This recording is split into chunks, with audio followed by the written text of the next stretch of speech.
Año 1685. El Principado de Ansbach disfrutaba sin culpas la muerte de su último Burgermeister, un hombre cruel y extremadamente obeso, aclara la crónica, como si en el resultado de sus excesos gastronómicos se hallara el germen de lo que llegó después, quien había cultivado un desprecio particular por la ironía. A mediados de ese año, un lobo descomunal comenzó a inquietar las noches de Ansbach. Primero se contentó con atacar animales en las riberas del pueblo, pero pronto se aventuró más lejos, incluso en las calles principales de la aldea, donde 2 o 3 ciudadanos absortos contemplaron el porte siniestro, hirsuto, de aquel lobo que se negaba a respetar a los buenos burgueses. El detalle es proverbial, todos sabemos que las leyendas de licántropos son muy atractivas hasta que vemos un hombre lobo devorando al gato del vecino, y tal fue el caso de los vecinos de Ansbach, que dieron voces de alarma al atestiguar cómo el lobo masticaba vivo a un pobre gato, al parecer, muy querido en la zona. Algunos testigos sobresaltados aseguraron que la bestia tenía una similitud infernal con el antiguo Burgermeister, y que éste sin dudas había regresado del infierno para castigar a todos los que bebieron y se alegraron con su muerte. Tras un periodo de relativa calma, los ataques se repitieron, llevándose la vida de 2 mujeres y sus hijos. Se organizó entonces una partida de caza integrada por la policía local y 4 intrépidos vecinos. Siguiendo un rastro de cadáveres bovinos, los cazadores dieron con el lobo. Fue cercado por una jauría de perros y, mediante un movimiento de tenazas, arrastrado fuera de la seguridad de la foresta. La persecución continuó hasta las propias calles de Ansbach, casi en el centro de la ciudad, y tras una batalla épica de la que nadie salió ileso, el lobo fue prolijamente descoyuntado por los perros. Se realizó un estudio sobre el cadáver y se llegó a la conclusión de que no había nada sobrenatural en él, salvo el aspecto rechoncho del animal, sin dudas producto de la eficiencia de sus ataques.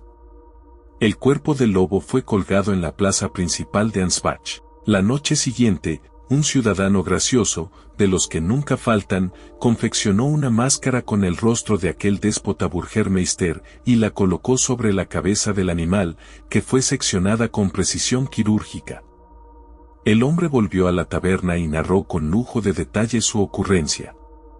Prometió que al día siguiente, cuando el sol emergiera del este y la ciudad se preparara a transitar un nuevo día, sus ciudadanos quedarían helados al ver el rostro del viejo alcalde sobre la cabeza del lobo.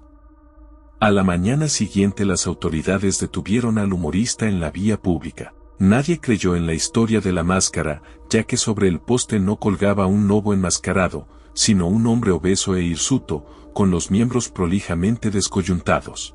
Desde entonces, Santander se volvió la provincia donde Romasanta aseguraba que se encontraban todas las personas que emprendían viaje junto a él y que nunca regresaban al pequeño pueblo gallego. Entre sus víctimas, además de Petronila, se hallaron también la propia Manuela y familiares o personas cercanas a ella, 2 hermanas, 2 sobrinos, una amiga y las 2 hijas de esta. Cuando los vecinos de Rebordechao le preguntaba sobre estas personas, Romasanta aseguraba que estaban muy bien instaladas y con trabajo en Santander. Sin embargo, la suerte del asesino cambió cuando intentó cobrarse la vida de su 10ª víctima. Manuel Fernández, sobrino político de Manuela, sospechaba de la versión de Romasanta y cuando inició un viaje junto a este con rumbo a Ourense tuvo sumo cuidado de nunca darle la espalda.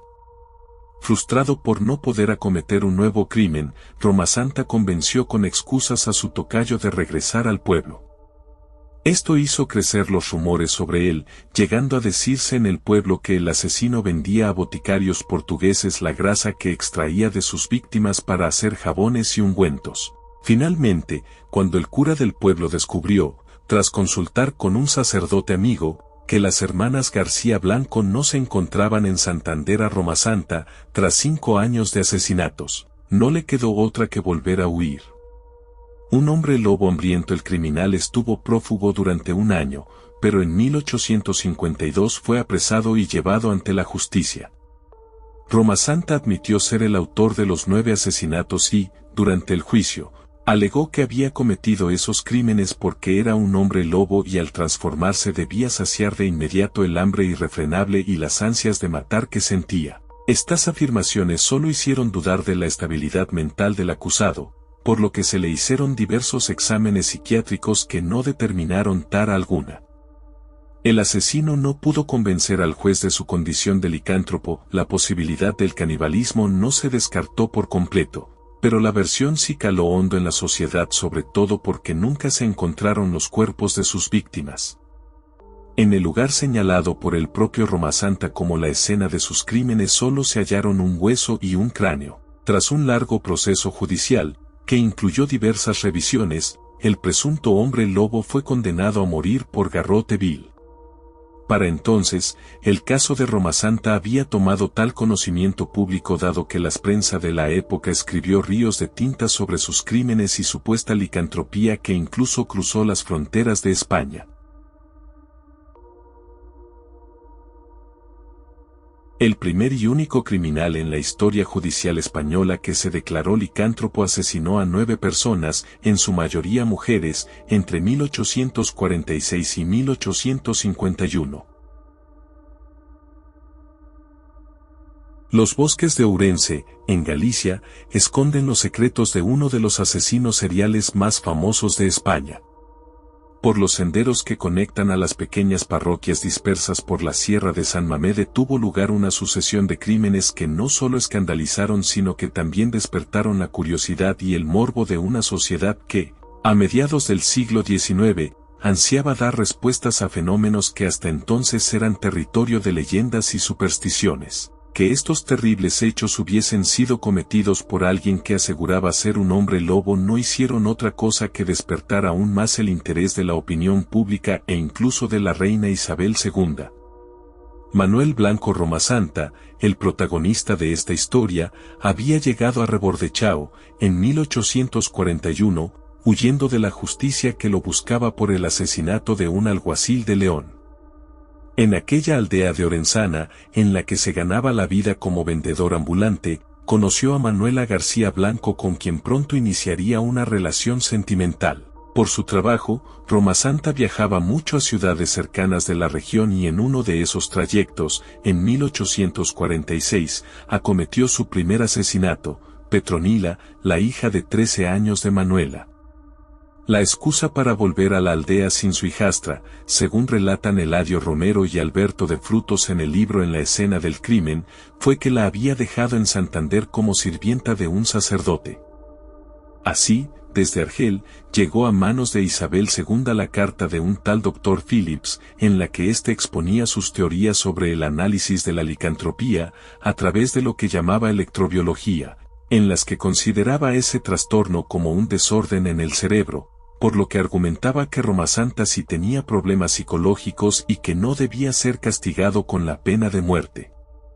La reina, que siempre había mostrado un gran interés por este tipo de estudios, decidió conmutar la pena del asesino. El diario El Faro Nacional publicó este hecho e informó que la decisión de Su Majestad se debía a que estaba deseosa de que esta experiencia no sea perdida para los adelantos de la ciencia y para el bien de la humanidad.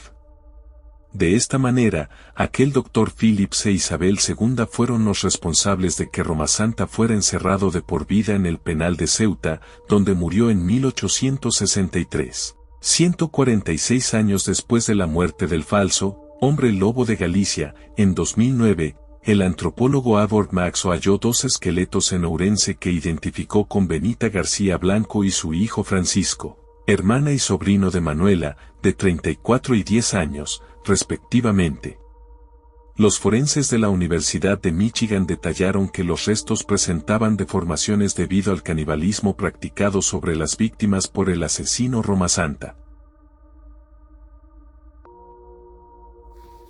Y bueno amigos, hasta aquí el video. Si les gustó, no olviden dejar su manita arriba y compartir el video si es que lo desean. Activar la campana de notificaciones para que se les avise cuando subamos un nuevo video. También no olviden suscribirse a este canal. Por mi parte, esto sería todo. Nos vemos. Hasta la próxima.